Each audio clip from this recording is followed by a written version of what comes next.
दोस्तों, भारत सरकार जल्द ही भारत के न्यूक्लियर पावर सेक्टर को प्रमोट करने के लिए दो बड़े कदम उठाएगी, जिसमें पहला कदम कि जल्द ही भारत के न्यूक्लियर पावर जनरेशन में प्राइवेट प्लेयर्स की एंट्री हो सकती है, जिसमें देश की और विदेश की सारी कंपनियां पार्टिसिपेट करेंगी। और दूसरा कदम कि एटॉमिक एनर्जी एक्ट 1962 के अंदर संशोधन किया जाएगा, जिससे ये प्रोसेस और ज़्यादा आसान हो जाए, जिससे हम दूसरे देशों से यूरेनियम और तमाम न्यूक्लियर फ्यूल इंपोर्ट करा पाएं और इसमें छोटे मॉड्यूल रिएक्टर्स के साथ साथ हैवी वाटर रिएक्टर्स भी तैयार किए जाएंगे। दूसरी खबर भारत की जीडीपी ग्रोथ से है, जहां पर भारत इकलौता देश है जिस पर आज 50% टैरिफ लगा है अमेरिका की तरफ से। इसके बावजूद भी हमारे Q2 की ग्रोथ 8.2% है, जबकि इस समय ग्लोबल मंदी चल रही है। नेक्स्ट इंपॉर्टेंट अपडेट यूएनएससी यानी यूनाइटेड नेशन सिक्योरिटी काउंसिल से सामने निकल के आ रही है, जहां पर 6 से 7 देशों ने भारत का फिर से समर्थन किया है परमानेंट सीट के लिए। तो जानते हैं आज की इस वीडियो में सारे इंपॉर्टेंट अपडेट डिटेल्स में। यदि आपको हमारा काम पसंद आए, वीडियो को लाइक, चैनल को सब्सक्राइब जरूर कीजिएगा, क्योंकि आपका ये छोटा सा काम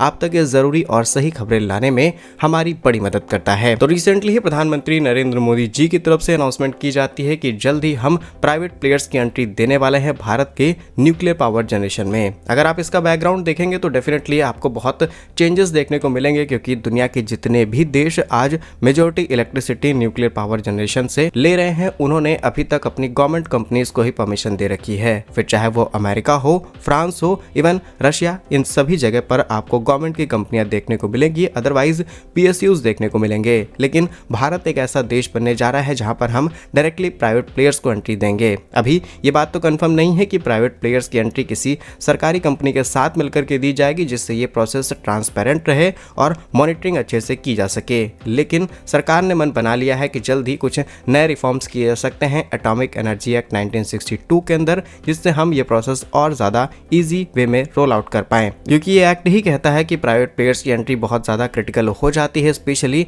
न्यूक्लियर पावर जनरेशन में। और आज भारत को बहुत ज्यादा जरूरत है, क्योंकि जिस तरीके से देश के अंदर इलेक्ट्रिक व्हीकल्स बड़े स्केल पर प्रमोट हो रहे हैं, उन्हें चार्ज करने के लिए हमें जरूरत पड़ती है पावर की। अब मोस्टली पावर कोल बर्न से आती है और डेफिनेटली कहीं ना कहीं उसका इम्पैक्ट भी इन्वायरमेंट पर पड़ रहा है। तो जो हमारा टारगेट था नेट जीरो एमिशन का, कहीं ना कहीं हम उसे मीट ना करते हुए पाए जा रहे हैं। इसीलिए न्यूक्लियर पावर जनरेशन, जो कि बहुत ही लेस पॉल्यूशन में बहुत ही high amount of electricity generate करता है, बहुत ही कम प्राइस पर इलेक्ट्रिसिटी जनरेट करता है, जो कि एक्चुअली हमारी जीडीपी ग्रोथ के लिए इंपॉर्टेंट है। आज भारत जिस लेवल पर अपनी जीडीपी को ले जा चुका है, हमें पावर की बहुत ज्यादा जरूरत है और बिना न्यूक्लियर पावर के ये फिलहाल इम्पॉसिबल सा है। खबर यह है कि 1 से 19 दिसंबर 2025 को संसद के अंदर होने वाले विंटर सेशन के अंदर एटॉमिक एनर्जी बिल के अंदर नया प्रस्ताव पेश किया जा सकता है। इसमें 1962 एटॉमिक एक्ट के अंदर संशोधन करके जो न्यूक्लियर पावर जनरेशन है उसके अंदर प्राइवेट प्लेयर्स को एंट्री दी जाएगी। इसी के साथ फरवरी 2025 में जब यूनियन बजट पेश किया गया, तब वित्त मंत्री निर्मला सीतारमण जी ने भी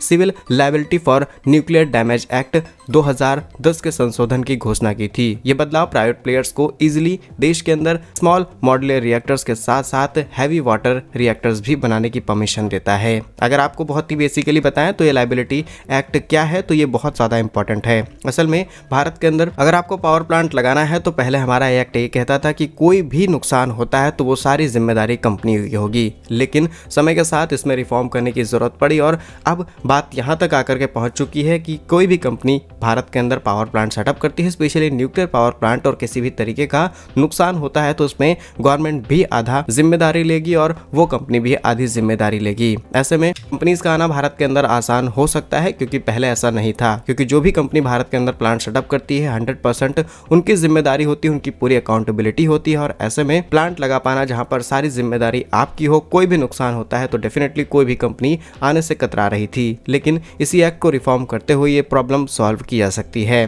करेंटली भारत के अंदर न्यूक्लियर पावर जनरेशन की कैपेसिटी लगभग 8880 मेगावाट्स के आसपास है, that is equivalent to 8.8 gigawatt. साल 2031 से 32 तक के आसपास हमें करीब 22,480 मेगावाट के आसपास इलेक्ट्रिसिटी जनरेट करनी है। And the government of India target is कि 47 तक हमें 100 गीगावाट तक न्यूक्लियर पावर जनरेशन जनरेट करनी है। और 2070 तक तो हमने टारगेट दे रखा है कि नेट जीरो इमिशन हमें करना है। वो टारगेट हम मीट कर पाते हैं या फिर नहीं, उसके लिए हमें आज कितने बड़े एक्शन ले रहे हैं, ये इन सब चीज़ों पर डिपेंड करता है। फिलहाल सरकार का ये कदम कई मेजर चेंजेस ला सकता है देश के अंदर। और रिसेंटली खबर भी सामने निकल के आई कि भारत ने कनाडा के साथ कुछ बातचीत करनी शुरू की है, जिसमें करीब 2.8 बिलियन डॉलर की लागत से हम यूरेनियम सप्लाई लेने वाले हैं अगले 10 सालों के लिए कनाडा से। इसके अलावा कजाकिस्तान, रशिया और सेंट्रल एशिया के तमाम देशों के साथ हम यूरेनियम फ्यूल की सप्लाई चेन बढ़ा रहे हैं। तो डेफिनेटली उस फ्यूल का इस्तेमाल हम रिएक्टर्स के अंदर करेंगे और रिएक्टर्स के लिए चाहिए प्लांट, और वो प्लांट सेटअप करेंगी भारत की प्राइवेट कंपनियां, सरकारी कंपनियां। इसी के साथ अब विदेशी कंपनियां भी पार्टिसिपेट करेंगी। क्या सोचना है सरकार के इस कदम पर, अपनी राय कमेंट्स में जरूर लिखिएगा। नेक्स्ट इंपॉर्टेंट अपडेट भारत की जीडीपी ग्रोथ से सामने निकल के आ रही है, जिसने आज सिर्फ भारत नहीं बल्कि पूरी दुनिया को चौंका दिया। रिसेंटली ट्रंप ने पूरी दुनिया पर टैरिफ लगाया। भारत पर पहले 25%, इसी के साथ ब्राजील पर 25% टैरिफ लगाया, लेकिन हमारे चीन के साथ या फिर कहें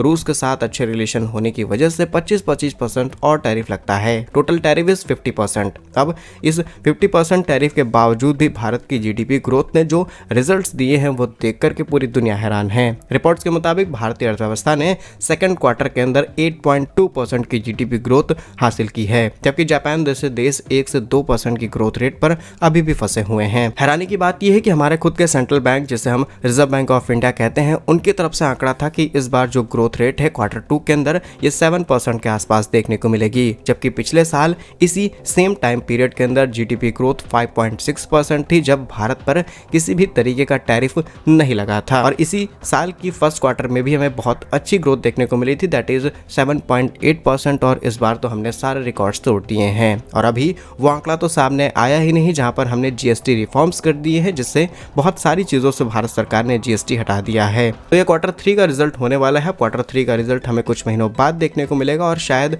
ये अराउंड 9% से ज्यादा हो सकता है। एंड कम्युनिटी बताया जाए तो 2026 की ग्रोथ रेट भी 7% के आसपास रहेगी, और ये भारत के लिए बहुत ज्यादा सरप्राइजिंग है। हमारे पर 50% टैरिफ लगा है, इसके बावजूद भी हम इन सभी चीजों को बाईपास कर पा रहे हैं। ये किसी चमत्कार से कम नहीं। हालांकि सरकार ने कुछ पॉलिसीज चेंज की हैं, जिसकी वजह से हमें ये ग्रोथ देखने को मिल रही है और आगे चल के ये ग्रोथ और बढ़ सकती है। लेकिन ये खबर ऐसे समय में सामने निकल के आना जब दुनिया के प्रमुख देश आर्थिक मंदी से जूझ रहे हैं। अमेरिका की टैरिफ नीतियों की वजह से महंगाई बढ़ गई है, यूरोप की अर्थव्यवस्था ठहराव पर है, चीन विकास दर से नीचे लुढ़क रहा है, जापान 1 से 2% पर है, और ग्लोबल डेवलपमेंट ग्रोथ की बात की जाए इन 2025 दैट इज 2.3%। बट अकेले भारत की बात की जाए इन क्वार्टर 2 भारत की ग्रोथ रेट 8.2% है। तो भारत की इस ग्रोथ रेट के लिए, सरकार के नए चेंजेस के लिए कमेंट बॉक्स में जय हिंद जरूर लिखिएगा। नेक्स्ट इंपॉर्टेंट अपडेट भारत के यूएनएससी यानी यूनाइटेड नेशन सिक्योरिटी काउंसिल के स्थायी सदस्य के रूप में शामिल किए जाने के समर्थन से सामने निकल के आ रही है। रिसेंटली रूस और फ्रांस ने खुलकर के भारत का समर्थन किया कि अब यूएनएससी के अंदर रिफॉर्म्स की जरूरत आ चुकी है, और अगर इसे नहीं रिफॉर्म किया जाता है तो शायद आगे चल के इसकी वैल्यू भी ज्यादा ना बचे। फिलहाल फ्रांस के राष्ट्रपति इमैनुअल मैक्रोन के साथ साथ जर्मनी, जापान, ब्राजील और 2 अफ्रीकी देशों को भी यूएनएससी के अंदर परमानेंट सीट दी जानी चाहिए, ये प्रस्ताव रिसेंटली पेश किया गया। अब इसमें रूस, ब्रिटेन, फ्रांस ने हाल ही में भारत का खुलकर के समर्थन किया। इसी के साथ कुछ और देश जैसे कि पुर्तगाल, कुवैत, अफ्रीकी union, Bhutan, Mauritius, Brazil, Germany, Japan, इन सब ने भारत का समर्थन किया कि भारत को परमानेंट सीट दी जानी चाहिए, जिस लेवल पर हमारी जीडीपी ग्रोथ कर रही है, या फिर पॉपुलेशन वाइज डेटा निकाला जाए। क्या कुछ सोचते हैं आप इन सभी खबरों पर? कमेंट्स में अपनी राय जरूर लिखिएगा। भारत के ऐसे ही वीडियोस पाने के लिए वीडियो को लाइक, चैनल को सब्सक्राइब जरूर कीजिए। वंदे मातरम, भारत माता की जय।